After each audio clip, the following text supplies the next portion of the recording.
Madame, Monsieur, bonsoir et bienvenue dans l'invité de la rédaction de Média TV.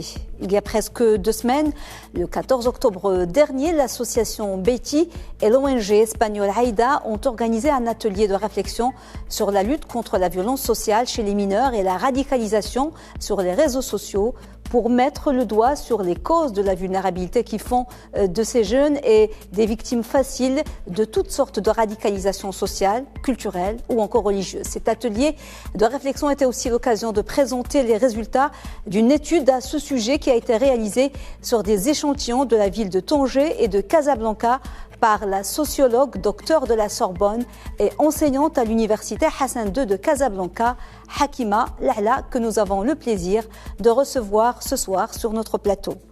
Madame Lala, merci d'avoir accepté l'invitation de Média TV. Merci pour votre invitation. Alors, avant d'aller avec vous, professeur, dans les détails de cette étude, nous voudrions savoir ce qui a motivé cette démarche et pourquoi avoir choisi de travailler précisément sur les villes de Tanger et de Casablanca. Alors, le choix de Casablanca et de Tanger, d'abord parce que Tanger est classée la première au niveau de la radicalisation du Maroc. Et Casa, parce que c'est la plus grande ville, avec beaucoup de manifestations de violence, que ce soit une radicalisation violence sociale, que ce soit une radicalisation religieuse. N'oublions pas que Casablanca a vécu les attentats et que c'est une ville, on va dire, très cosmopolite et qui est très diversifiée et que peut-être c'est aussi la ville où il y a beaucoup de changements, beaucoup de mutations, beaucoup d'évolutions. Et c'est pour ça que peut-être avec un nombre très important des enfants en situation de la rue, parce que bon, les enfants en situation de la rue quand même ont représenté 60 sur les 100 questionnaires. Et c'est pour ça que nous avons considéré que les deux villes peuvent représenter la situation du Maroc. Quelles sont, Madame Lala, les conclusions de cette étude qui s'inscrit bien entendu dans le cadre de la mission et de l'engagement de l'association Beiti pour la réinsertion sociale des enfants et des jeunes en situation difficile? Y a-t-il systématiquement un lien direct entre le milieu social, la précarité et la radicalisation? Alors, il faut dire qu'il y a trois questions en même temps. Ouais. Alors, d'abord, je dois resituer l'étude, le pourquoi et le comment, et surtout comment ça s'est déroulé. Il faut savoir que l'étude a été décidée en 2020. Cependant, il y avait l'avènement du Covid et aussi la situation du confinement. Nous avons commencé ce travail-là, je crois, juste au début en tout cas du confinement. Et après, on s'est arrêté un certain temps et on a décidé de reprendre le travail. D'abord, l'objectif essentiel de cette étude, c'est démontrer l'ampleur de la violence sociale et de la radicalisation, que ce soit dans le domaine de la violence ou que ce soit dans le domaine de la religion. Nous avons au départ, nous avons visé 100. Au départ, nous avons visé 200 personnes. Mais malheureusement, avec le confinement, on a réduit l'échantillon à 100 personnes. Les 100 questionnaires se sont déroulés sur Casa. Par rapport au focus group et aux entretiens individuels et l'observation directe. Il y a eu en tout cas ça a été fait sur Casablanca et sur Tanger. Nous avons travaillé avec une population assez spécifique. Nous avons alors 100 questionnaires, 100 jeunes âgés de 15 ans à 23 ans. Il y a 20 jeunes que nous avons interviewés à l'association, au centre éducatif de Sidi Moumen et Idmej. Nous avons choisi 20 jeunes d'un quartier très populaire défavorisé et les 60 qui restent, ce sont des jeunes en situation de rue. que ce soit qui se regroupent au niveau de Ouled Ziyen ou au niveau de la mosquée Hassan II. Je tiens juste à remercier, même si c'est vraiment le porteur du projet, c'est l'association Beiti et Aïda, je tiens quand même à les remercier parce que bon, ils étaient très actifs. Je remercie spécialement les gens de Beiti qui ont fait un travail formidable parce qu'ils ont essayer de mobiliser les jeunes qui sont très méfiants vis-à-vis des chercheurs, des personnes étrangères. Ils ont réussi à les mettre en confiance et il y a une personne que je tiens vraiment à remercier, Yamina Teltit, qui était vraiment, depuis le départ jusqu'à la fin de cette étude, on a fait des entretiens le soir, ça veut dire que nous étions dans cette situation de confinement comme une mise à disposition. Oui. Chaque fois qu'il y avait une possibilité de faire des entretiens ou des questionnaires, il fallait y aller. Et Madame Yamina Teltit m'a accompagnée tout au long de ce travail-là. Je tiens vraiment à la remercier et surtout à saluer son engagement. Avant d'aller, Madame Laila, dans le détail de l'étude et de ses résultats, vous m'aviez dit qu'il y a des choses qui ressortent principalement, c'est le rôle de la famille dans l'engrenage de la violence. Après, on va détailler les mécanismes, la différence pour Tanger, pour Casa, les modus operandi, mais le rôle de la famille, ça ressort tout de suite. Et bon, par rapport au rôle de la famille, ou le sens de la famille, moi je dirais même le sens de la famille dans la société marocaine. Ce n'est pas la première fois qu'on est confronté à cette situation. J'ai déjà travaillé avec Beiti sur le dispositif de la famille d'accueil. Et pendant cette étude aussi, il s'est avéré qu'il y a une très grande violence de la part des familles sur leurs enfants et que la majorité des enfants qui habitaient la structure de Beiti avaient une histoire de violence avec leurs parents. Bien sûr, nous sommes partis de l'idée qu'il y a une violence quelque part et qu'il fallait chercher et détecter cette violence. Et bien sûr, la première institution, c'est la famille. Ça veut dire là où l'histoire commence, là où l'enfant est né, là où l'enfant est socialisé, c'est bien la famille. Et ce qui est fait, on a travaillé sur les facteurs d'influence, que ce soit des facteurs familiaux, que ce soit des facteurs sociaux, économiques et autres. Très important, les facteurs sociaux, parce que ce n'est pas n'importe quelle famille.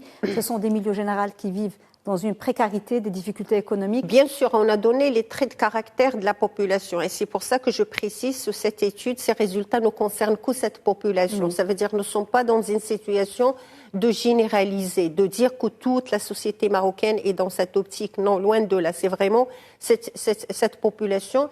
Et c'est parce que aussi, nous pensons que c'est une catégorie très fragile, très vulnérable et qui peut être menée rapidement vers la radicalisation et la violence sociale.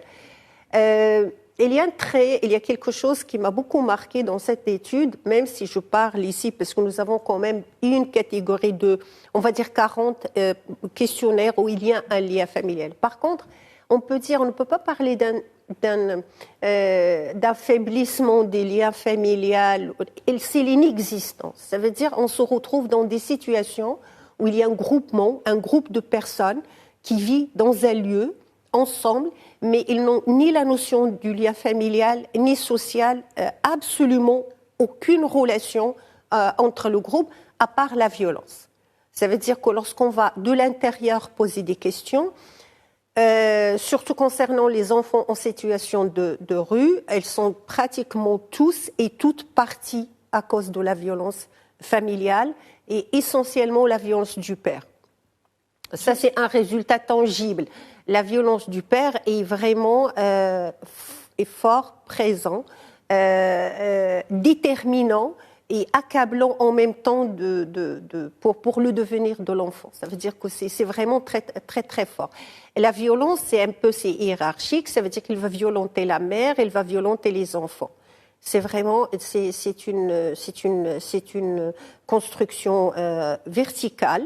Le père est vraiment, c'est celui qui va mener un peu, ou qui va faire communiquer par la violence avec le groupe familial. Si on peut mettre famille dans le sens. Dans la conclusion de votre étude, Madame Laila, il y a un témoignage qui m'a marqué, qui est très fort. Je vais le lire, je vais résumer, mais qui résume et qui explique justement l'engrenage de cette violence. C'est un jeune garçon qui s'est confié à vous. J'ai quitté ma famille parce que mon père a failli me tuer à cause de l'école. J'ai quitté la maison, j'ai pris le car pour arriver à la gare Ouled-Ziyane. J'ai intégré un groupe de mon âge. J'avais peur de rester seule. Après quelques jours de mon arrivée, un membre d'un groupe m'a agressée. J'ai été en colère. Mon groupe m'a expliqué que je n'ai pas d'autre solution que de rendre les coups, mais d'une manière plus forte, pour que le groupe d'agresseurs ne me prenne pas pour otage. Un soir, je suis allée me procurer un bâton en fer. La personne qui m'a agressée n'était pas dans son état normal, alors j'ai tapé très fort.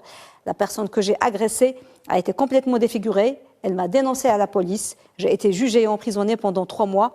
En prison, j'ai subi encore de la violence et je suis devenue plus violent. Il m'a fallu me défendre et frapper encore plus fort. Je suis sortie et depuis, personne ne m'approche maintenant parce que je suis reconnue comme violent, celui qui frappe fort. C'est comme ça que la violence commence. Quand tu rentres dans ce monde, tu ne pourras jamais ressortir indemne. Est-ce que ça résume la majorité comment il décrit ce jeune avec ces mots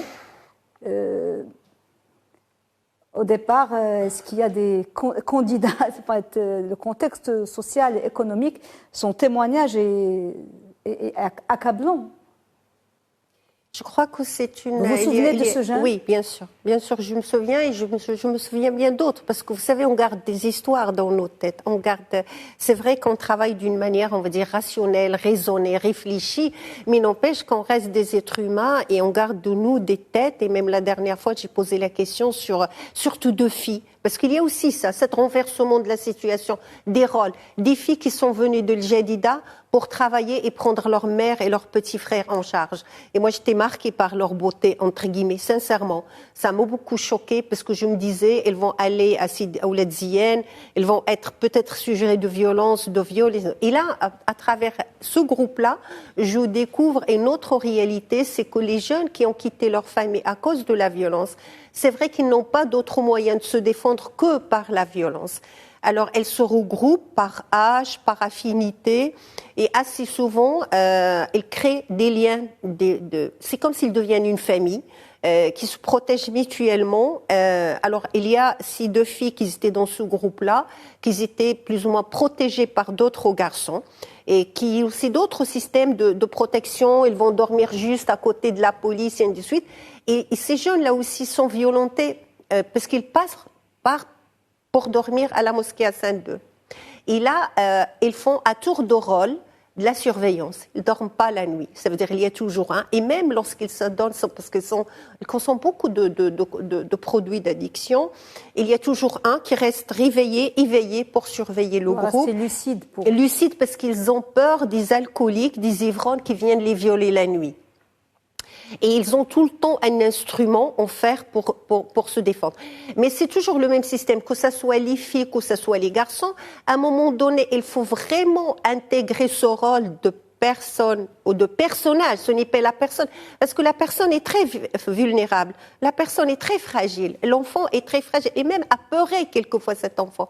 Mais à force, pour ne pas être dans une situation de victime ou pour combattre la peur qui est en lui, il passe à l'action d'une manière très très violente. Et ce qui fait, du moment qu'il a intégré la prison, quand il le sort, c'est comme s'il a vraiment, ça y est, c'est le rite de passage. C'est vraiment, voilà, il a un statut et ainsi de suite. Et ça reste. Mais la violence est toujours là. J'imagine, Madame Lala, que la violence, que les réseaux sociaux pour cette population et les masses médias ne révèlent pas grand-chose parce qu'ils n'ont pas vraiment accès cette population beaucoup aux réseaux sociaux et aux médias. Parce que ce sont des facteurs de radicalisation religieuse notamment, mais dans leur cas, le cas de cet échantillon, ça n'a pas révélé grand-chose. Ça n'a pas révélé grand-chose, d'abord parce que ils n'ont pas les moyens d'accéder, mais ils ont d'autres centres d'intérêt. C'est des jeunes qui se donnent beaucoup aux jeux. Ils jouent. Vous savez, ces jeux électroniques, ils ont ça et ils ont une consommation aussi de produits qui coûtent cher. Ce qui fait, la majorité n'ont pas fait d'études poussées, et ce qui fait leur monde, et en plus c'est un monde isolé. Ça veut dire que c'est les gens qui vont pas se mélanger avec les autres. Ils font pas confiance. Ils vont pas se mélanger. Par contre, nous, on est resté un peu sur une grande question, parce que bon, que ce soit à Tanger et à Casa, ils sont plus ou moins pris en charge ou sous l'emprise d'autres personnes qui sont sources de radicalisation. Et la question, même si ces jeunes-là ne sont pas dans un contact direct avec l'Internet, les réseaux sociaux, peut-être à travers les autres, ceux qui se substituent à la famille, ceux qui prennent la place, parce que c'est ça le danger, c'est que alors, je termine, ce qui est fait, on ne sait pas, mais directement, ils n'ont pas, l'Internet n'a aucun impact sur ces jeunes-là. Par contre, on se pose la question, parce que même les thèmes ou l'idéal recherché par ces jeunes-là, que ce soit aller défendre la Palestine, que ce soit défendre le Quds, que le djihad, se faire exposer, c'est toujours des histoires qui viennent de au-delà du Maroc. Ce qui nous pose aussi une autre question, c'est la question identitaire qui vient un peu nous interroger sur cette question. En crise, grande crise d'identité. Et grande crise d'identité. Justement, professeur, comment s'opère concrètement la radicalisation? Par biais de quel processus? Vous avez travaillé sur les deux grandes villes marocaines, oui, comme on a dit, Tanger et Casablanca. Le modus operandi, si on peut qualifier les choses ainsi, est-il le même pour les deux échantillons et pour les deux villes? Qu'est-ce qui différencie la radicalisation à Tanger de celle de Casablanca, sachant qu'on parle là de radicalisation sociale, violence, radicalisation culturelle vis-à-vis sociale vis-à-vis du genre, et radicalisation religieuse. Là, c'est les extrémistes religieux. Quelle est la différence entre les deux villes? C'est vrai que il y a des stratégies différentes, oui, il y a des phases, il y a des stratégies différentes, il y a des phases. Il faut dire que le rapport est constitué de 100 pages presque. On ne va pas pouvoir revenir sur tout ça, mais moi, je vais un peu juste. Alors, les grands axes, les grands axes entre les deux. Alors, c'est deux stratégies complètement différentes, deux processus aussi complètement, mais qui est lié à la précarité familiale, économique et sociale. C'est que lorsqu'on part d'une précarité ou d'un non-sens de la famille en soi dans cette situation-là, ça veut dire qu'il y a un délaissement, il n'y a pas une prise en charge, parce qu'on ne peut pas réduire ce qui se passe rien que la précarité économique, parce que ce sera un danger.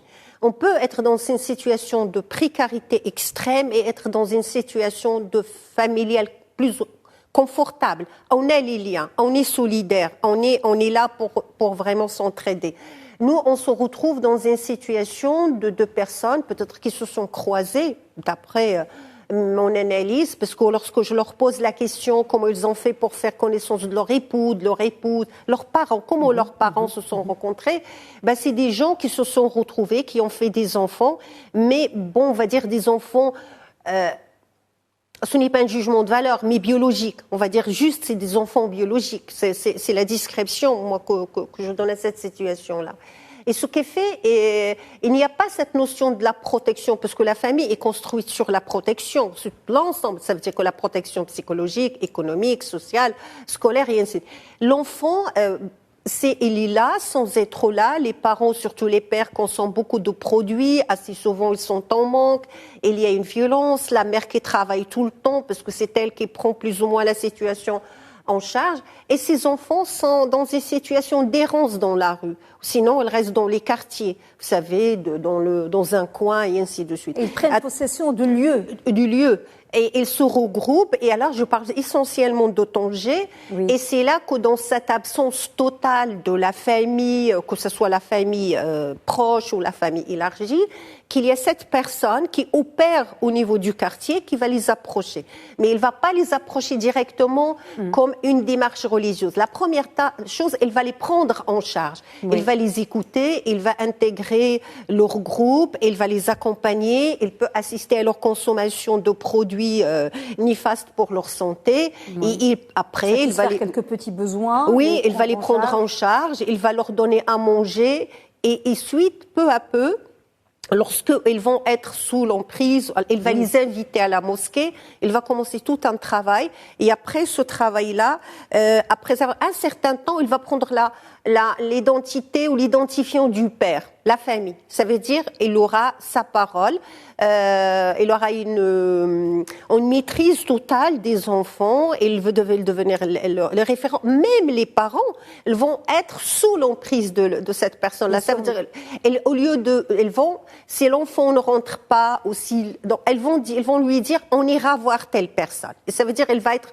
l'autorité suprême, et après, il y a l'aspect religieux qui va sortir. Mais il veille toujours à renforcer le sentiment de haine sociale, en fait. Oui. Chez eux, pour les isoler.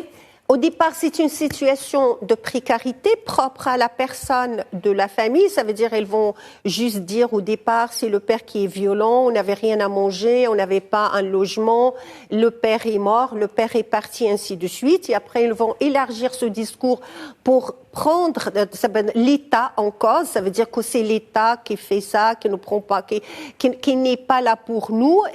Ce sentiment de détachement, qu'ils ne font pas partie du groupe, peut-être qu'ils n'appartiennent pas au Maroc. Et après, cette haine sociale va se déployer pour devenir chercher une forme de se concrétiser, une forme d'action ou d'acte vers une idéalisation, l'idéal. Et là, il y a l'aspect religieux, mais sauf que l'aspect religieux n'est pas typiquement marocain, absolument pas marocain. Il y a une délocalisation, un voyage identitaire, une identité meurtrière qui va ressortir. C'était vraiment l'identité du martyr. Du martyr, c'est vraiment pour exister, pour pouvoir être reconnu, pas au Maroc, mais il va devenir le musulman. Il va devenir le musulman et le musulman martyr. Et il va défendre des causes qui sont au-delà du Maroc. Le temps passe très très vite, malheureusement, Madame Lala. On voudrait dire un petit peu, parler un peu de la stratégie de Casablanca avant de passer aux recommandations. Est-ce qu'elle est très différente? Casablanca, c'est autre chose. Casablanca, en tout cas, les gens que nous avons croisés, ce que nous avons écoutés, il faut dire que, d'abord, une remarque, que les jeunes en situation de rue ne sont pas radicalisés au niveau religieux. Elles ont de la haine sociale. À Casablanca? À Casablanca. Les enfants en situation de rue, ils se méfient beaucoup des personnes, comme ils disent, barbues. Ils ne les fréquentent pas. Ils connaissent très bien leur stratégie, mais ils parlent d'autre chose. Ils sont prêts à exploser par haine sociale. Ils peuvent très bien aller exploser quelque part dans un groupe, et là il y a une forte vraiment violence dans ce sens-là. La situation de Casa, c'est un groupe de jeunes, on va dire politisés, qui œuvrent au niveau du quartier. D'abord, c'est prendre en otage le quartier. C'est d'abord ça. Et ça veut dire on se retrouve dans il me parle des bagarres ou des guerres de quartier. Et après, lorsqu'ils vont maîtriser le quartier, ils vont maîtriser les familles et ils vont devenir les référents de ce quartier. Ils vont se donner le droit d'imposer leurs lois et leurs stratégies et ils vont les politiser après. Il y aura une orientation. La radicalisation vis-à-vis du genre à Casablanca, vis-à-vis des femmes. Que ce soit à Tanger ou à Casablanca, il y a une forte radicalisation vis-à-vis des femmes.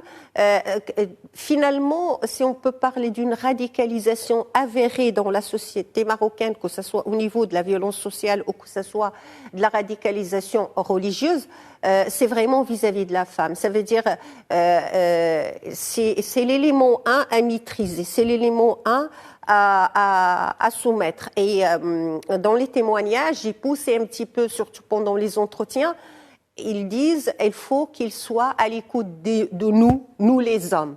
C'est vraiment une radicalisation par rapport, je dirais, à une virilité recherchée. Ça veut dire que même si le vestimentaire est là, l'agression sexuelle est là, le fait à Tanger, c'est une stratégie même. Ça veut dire... On va passer aux recommandations parce qu'il y a tellement de choses à dire sur cette étude et vous allez nous donner peut-être le lien où les gens intéressés peuvent consulter l'étude en détail parce qu'elle est très intéressante ou du moins les conclusions s'ils ne peuvent pas, parce que l'étude elle est très longue. Dans vos recommandations, professeur, pour lutter contre le phénomène de la violence chez les jeunes, vous suggérez une approche multidimensionnelle, préventive, psychologique, familiale, scolaire et éducative. Comment peut-on combiner et mettre en œuvre ces différentes approches pour une meilleure efficacité dans la lutte contre les dangers de violence ou de radicalisation chez ces jeunes en situation précaire, mais aussi auprès de leurs parents? Parce que c'est vraiment multidimensionnel. Alors d'abord, il faut partir de l'idée que la violence est transversale chez ces jeunes-là. Ça veut dire qu'il commence à la maison, il est à l'école, il est dans la rue, il est partout. Mais le problème, d'abord, ou la problématique à régler, c'est au sein de la famille. Sauf que pour moi, d'après moi, ce que nous avons, il faut identifier les catégories. On ne peut pas réhabiliter toutes les familles. On ne peut pas. Parce qu'il y a des cas lourds, il y a des cas vraiment où il faut un suivi psychologique. Et dans ce cas-là, on ne va pas laisser l'enfant dans cette famille-là en attendant de régler les problèmes. Mais la première chose à faire, c'est c'est un peu atténuer la précarité de ces gens-là. Moi, dans une recommandation, ça veut dire qu'au d'abord, il faut donner un logement, il faut donner une situation stable, ça veut dire une protection, un logement, manger, dormir, aller à l'école, se vêtir. Ça, c'est l'ensemble. Et deux, bien sûr, on ne peut pas réduire la radicalisation juste à une situation économique ou à une situation tangible. Parce que la violence familiale laisse des traces au niveau psychologique. Il faut reconstituer le lien familial, il faut reconstituer le lien social, il faut reconstituer les repères. Et ça ne peut se faire que par un suivi multiple. On aura l'occasion, j'espère, de revenir plus amplement sur ce sujet parce qu'il est très intéressant. Merci beaucoup, Madame Hakima Alala, d'avoir répondu à nos questions. Je rappelle que vous êtes sociologue et enseignante à l'université Hassan II de Casablanca. Merci beaucoup.